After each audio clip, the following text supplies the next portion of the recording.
আসসালামু আলাইকুম এভরিওয়ান, সবাই কেমন আছেন? আলহামদুলিল্লাহ আমরাও ভালো আছি। তো আমি আজকে আপনাদের সাথে শেয়ার করব আমার বেডরুম। তো আমার বেডরুমটা আসলে কিভাবে সাজানো গোছানো ওইটাই আমি আপনাদের সাথে আজকে শেয়ার করব। এই যে এটা হচ্ছে আমার বেডরুম। আমরা নতুন বাসায় উঠেছি, তো নতুন বাসার ভিডিও আমি আপলোড করিনি এখনও। তো এই যে আপনাদের সাথে শেয়ার করলাম, এটা হচ্ছে আমার আমার নিজের রুম। তো এই বাসাটা অনেক বড়, আরও বেডরুম হচ্ছে 3টা, আর ডাইনিং আলাদা, ড্রয়িং আলাদা, 3টা ওয়াশরুম আর বারান্দাও 2টা। এটা হচ্ছে আমার রুম। তো এই যে টুকটাক করে মোটামুটি আস্তে আস্তে গোছানো হয়েছে। তো এখনও পুরোপুরি গোছানো হয়ে ওঠেনি, আরও বাকি আছে কাজ।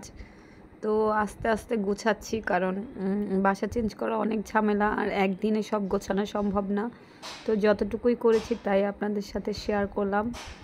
তো ভিডিওটি কেমন হয়েছে অবশ্যই কমেন্ট করে জানাবেন, আর ভালো লাগলে অবশ্যই আমার চ্যানেলটিকে সাবস্ক্রাইব করবেন।